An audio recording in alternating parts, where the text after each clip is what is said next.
But one thing is sure is that Taiwan cannot be considered as simply a region of PRC, because Taiwan is living effectively independently for more than 70 years, because you cannot leave 25 million people aside of the international community.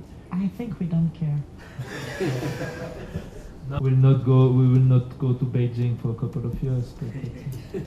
Now, and I think with the invasion of Ukraine by Russia, we understand that we have to defend the values of democracy, and we have to defend also the freedom and the liberty of the populations. And that's why the message of our presence here in Taiwan, but also our solidarity with the population of Taiwan, and also to remind the population of Switzerland that what the future of Taiwan is something of concern, not only because we share values, but also because the place of Taiwan, the geostrategic place, but also what we visited today, the scientific place.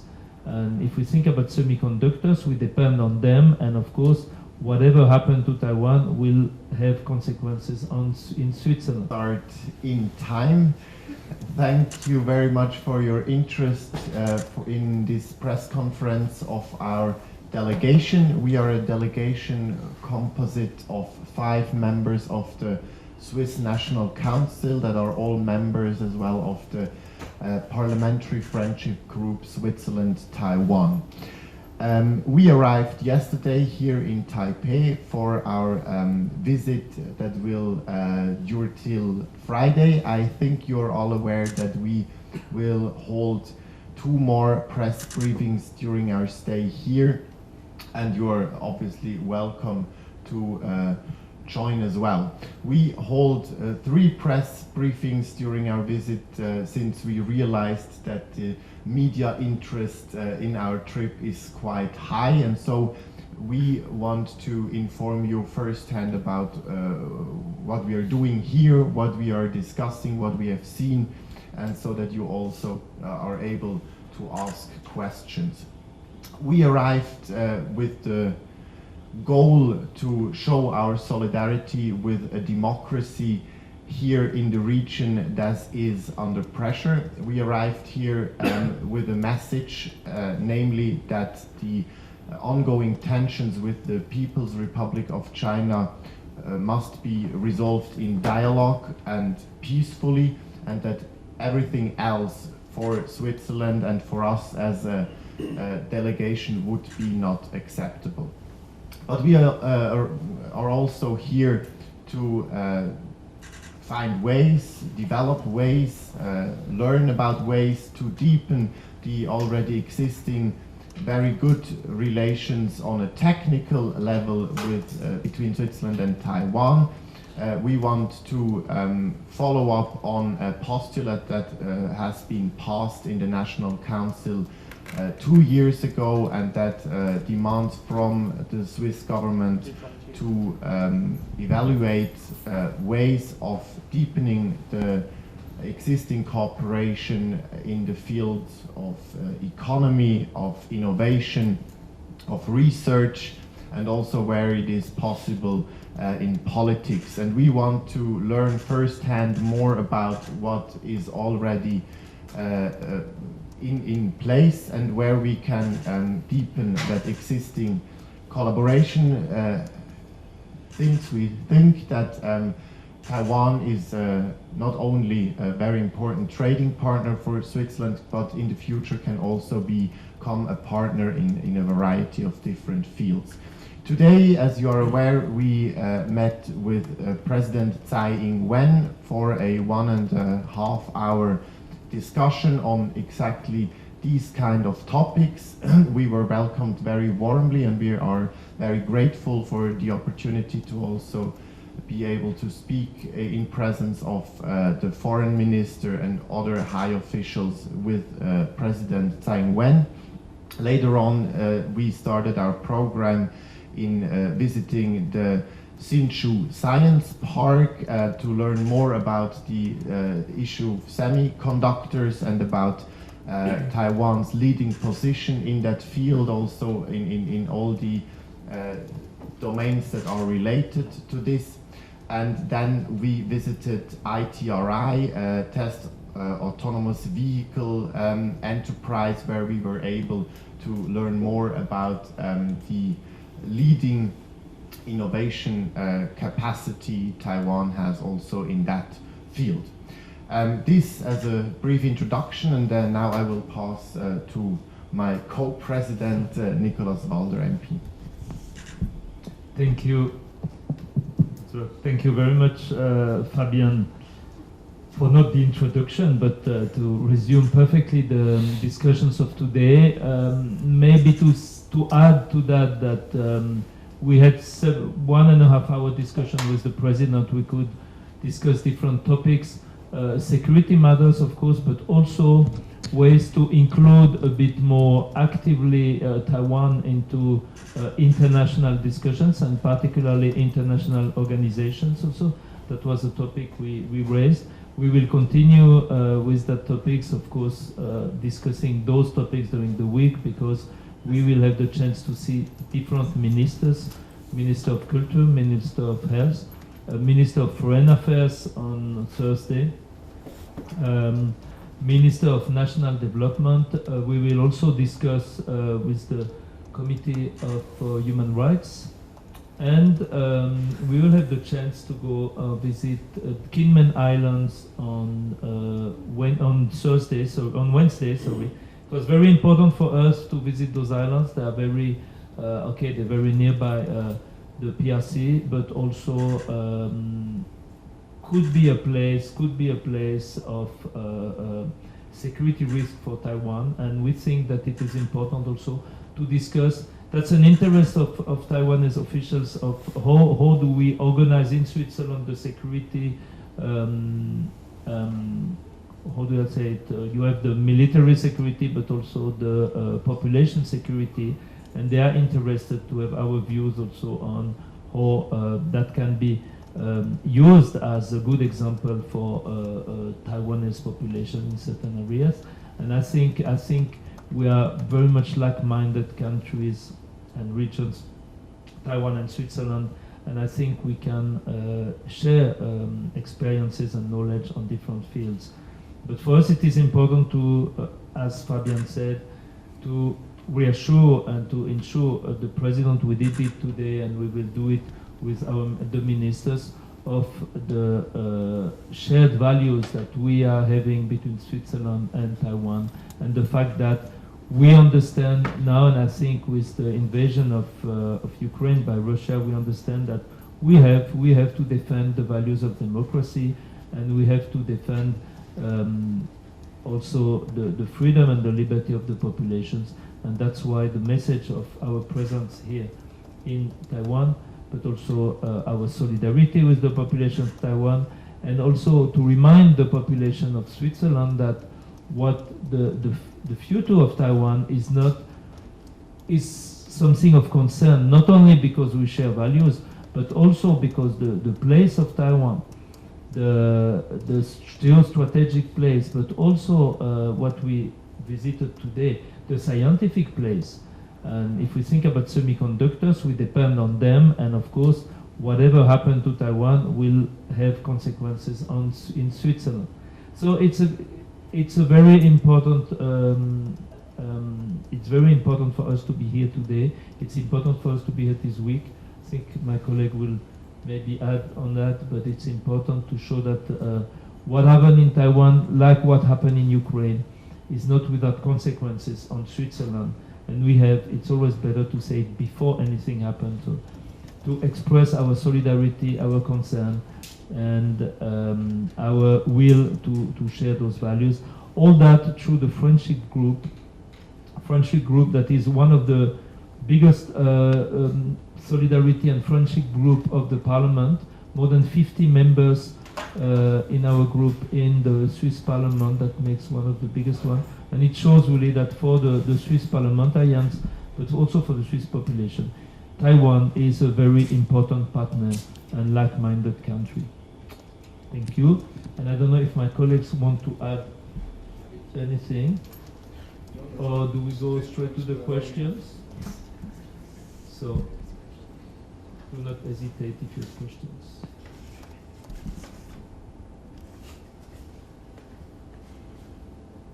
You have now the possibility of questions. Otherwise, we will also at your disposal for individual statements or interviews.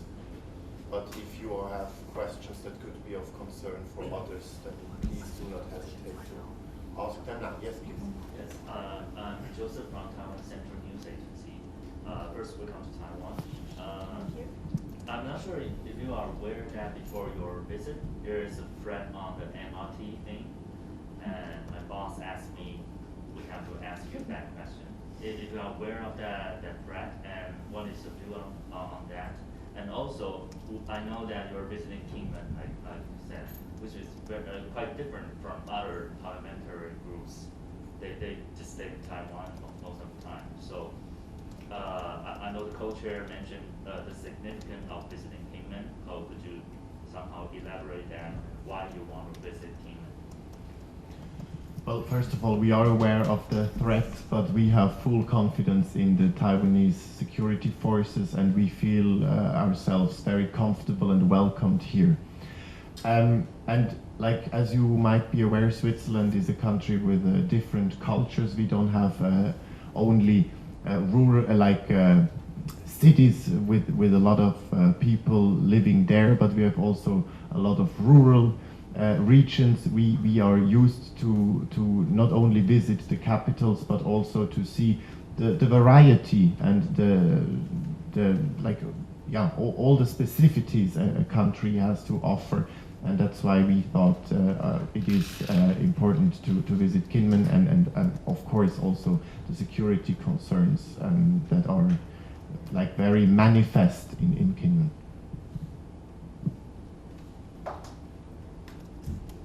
Just a short caution. I would like to ask you about the China spy balloon above US sky, because I know some of you are members in IPAC, so I would like to ask what's your opinion about this issue? Well, Yves Niedecker and I co-chair IPAC Switzerland, and I don't know whether if you want to answer that question or if we can't even answer this question. You mean the balloon? Yeah. Okay, I noticed this morning that the US-China diplomacy moved in the 70s from the ping-pong diplomacy to the balloon diplomacy. So the size of the event has increased in the meantime because of the tension in the same way.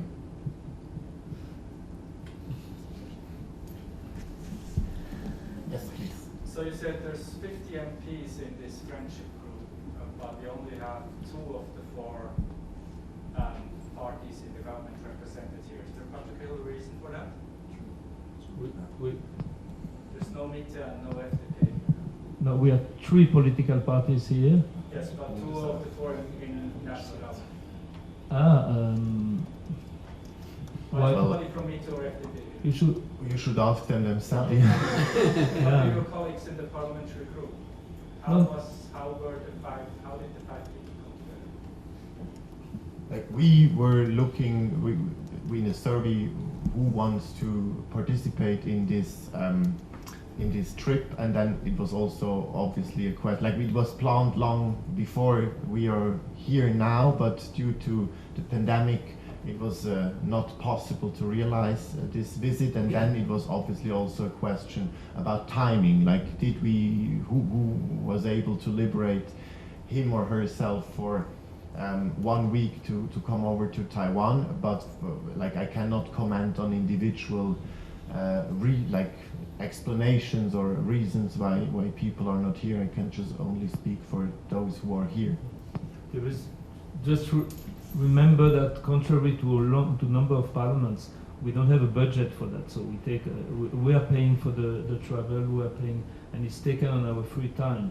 So of course those travels, a lot of parliamentarians do not have the money or do not have the time to do it because they have to work outside of their parliamentarian job.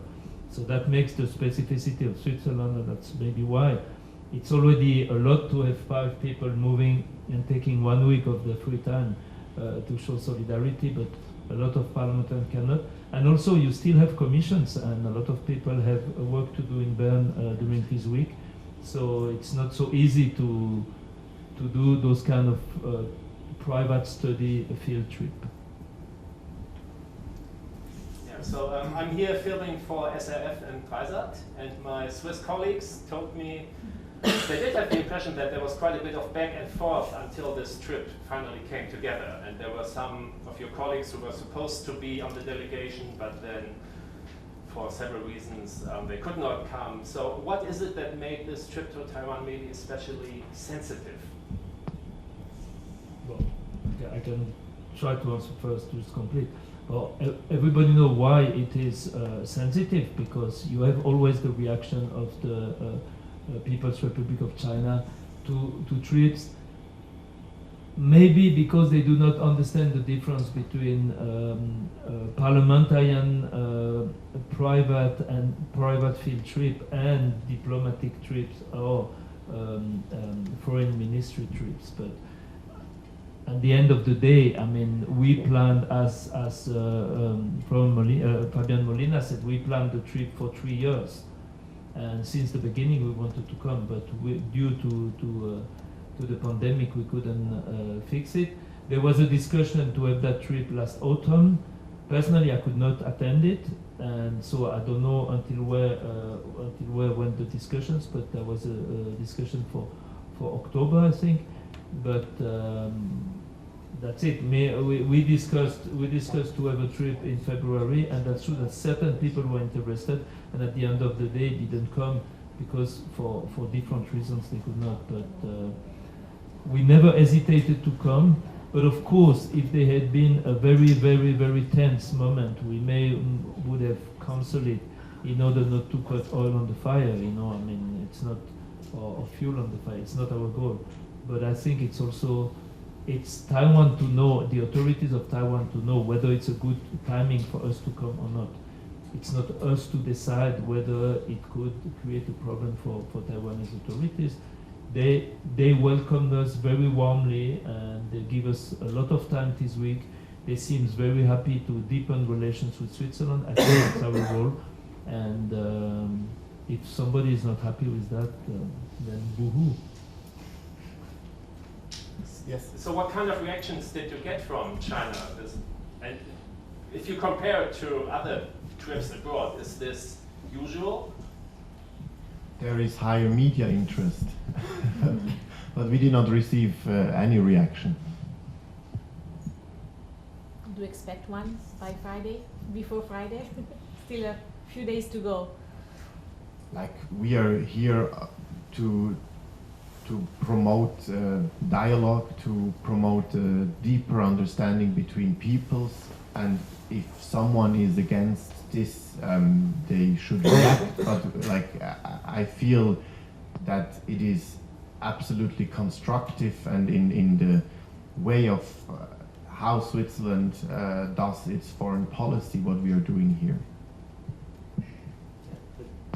Let me add maybe also that you have a lot. Every day you have other parliamentarian delegations that are here. Finnish people are present now. German people were here not a long time ago. So it's nothing special to have parliamentarians visiting Taiwan, and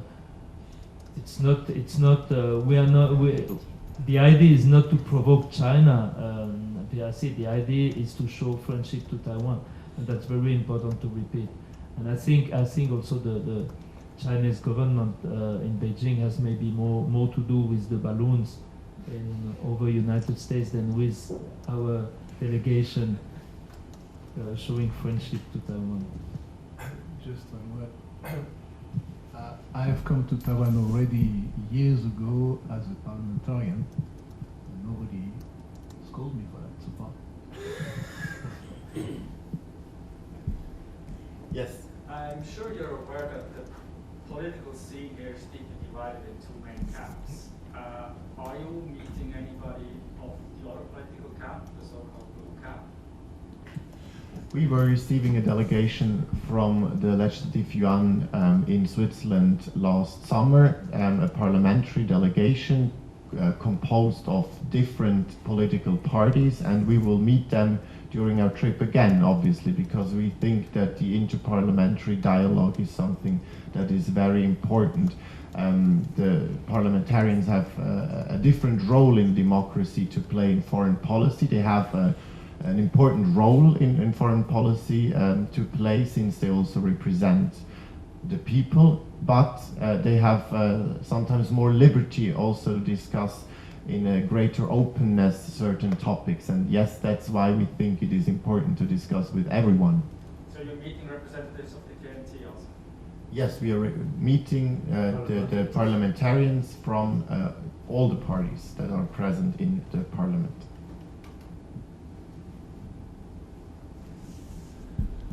Yes.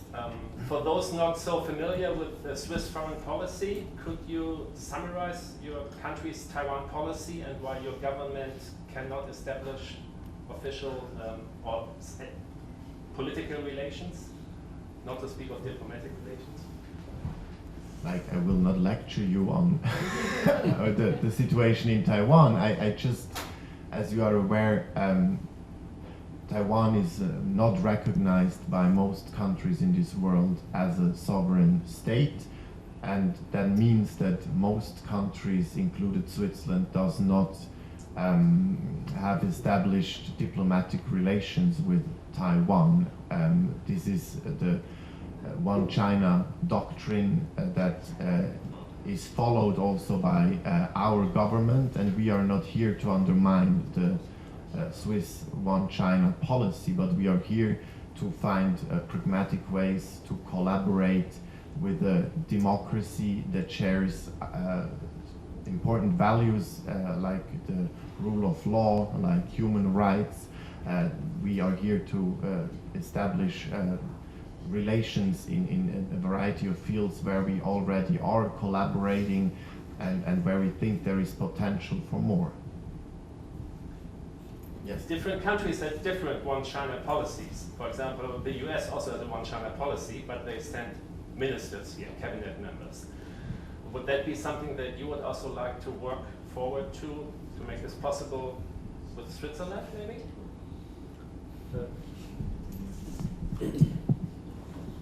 I think we do not share maybe the same approach. Personally, I would like my government to have a more open approach towards having more relations with Taiwan, including having ministerial commissions or ministerial people coming to Taiwan and having relations. To what extent, that's Swiss government to decide. But one thing is sure is that Taiwan cannot be considered as simply a region of PRC, because Taiwan is living effectively independently for more than 70 years. So today it's not just a region of a country. So we need to have deeper relations with Taiwan, and I think that's why also the appeal to support maybe not the full membership, but the participation of Taiwan into international organizations like the World Health Organization is very important, because you cannot leave 25 million people aside of the international community. But that, of course, where to find the limit to the engagement in the Swiss foreign policy, I leave it up to Mr. Cassi, but I think today it should show a bit more courage towards having deeper relations with Taiwan, and especially relations in economic, cultural, academic role. And I think that was also the message sent by our chamber in the parliament to say, okay, we want a report on where we can deeper relations with Taiwan, and I think it's important to say that also. But our trip today is not to force our government, but just to remember that we could work closer with Taiwan, and we have a direct interest to do that. Yes. There's one international organization where Taiwan is a member of, though with a very complicated name. It's the World Trade Organization, WTO. Switzerland is also a WTO member. The WTO encourages its members to have bilateral free trade agreements. Why does Switzerland not have a free trade agreement with Taiwan? And do you think it is feasible to do one? This is something we also discussed today with President Tsai Ing-wen. There is a discussion in Switzerland that is growing about bilateral free trade agreement with Taiwan, and it is exactly for that reason we want also to discuss this question here directly with different interlocutors and to see where exactly a bilateral free trade agreement could help to make trade between Switzerland and Taiwan better. But I just want to make clear from my perspective, a free trade agreement is nothing you just want to have because you want to have it. We don't need agreements just for agreement's sake, but if there is room to deepen the relations also on the trade level, then we should definitely discuss that also with our government.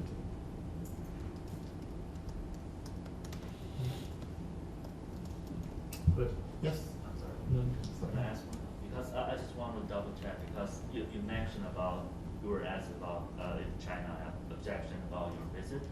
You say that you haven't received any like pre-trip warning from the Chinese embassy. Is that true? Because it's something rare. Usually lawmakers got. No, we. Did you? We didn't personally, but they were saying from the People's Republic of China in Switzerland who said that they had concern about our trade, but not directly. Not directly to us. But it's the usual saying from this kind of embassy. So are you kind of concerned that they might impose sanctions against you after a visit? Against Switzerland? Or personally? Each Oh. We don't know it. I think we don't care. No, but they could. They did to colleagues of us from other parliaments, and of course, I mean, okay, what we will not go. We will not go to Beijing for a couple of years. But maybe forever. Yeah. Also, I just want to let me think one more question because about Kingman. Is there anything specific you want to see in Kingman? Because Kingman is very special for the existence of Taiwan because it's so close to China, and most people in Kingman even have more kinship to China than to Taiwan. So I'm not sure you understand that background. And is there anything like military facility and you want to talk with the people there or something? Honestly, I don't know what exactly we are about to see in Kingman.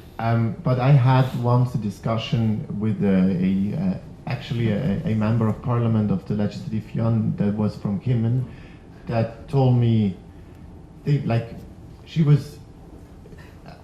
she tried to explain me the situation, how the population feels about their relations with China, which I don't know whether it is representative for the majority of the people in Kingman, but it's something I look forward to hear and to learn more about it. Like if you want to understand a political context, you have to go there and you have to speak with the people and you have to try to understand that. That's exactly what we are doing. Could you elaborate a little bit on your trip to Kingman? Because it is a tourist destination. You can just go as a tourist and look at all these forts and whatever. Could you elaborate a little bit what you're doing in Kingman? But maybe I can see the few of you. We will of course see the authorities there. Because when we're going to have discussions, we will have. We'll also visit the school. The idea is also to discuss with the population and see, as Florian Molina said, to see a bit how the population feel it. It's important. We will of course visit the different historical places on the island, and for us it's important to feel, but also to remind people in Switzerland that Kinmen Island, it's not just 2 rocks or 2 stones in the middle of the sea that are disputed. It's islands with a lot of population, 150,000 more or less, if I'm not wrong.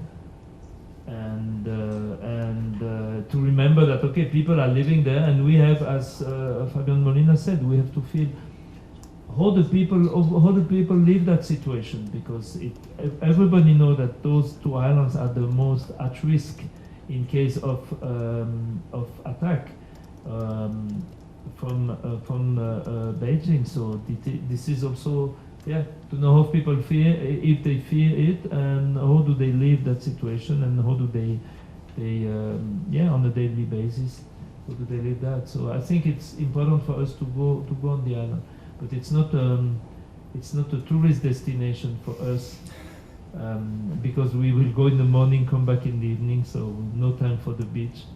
But,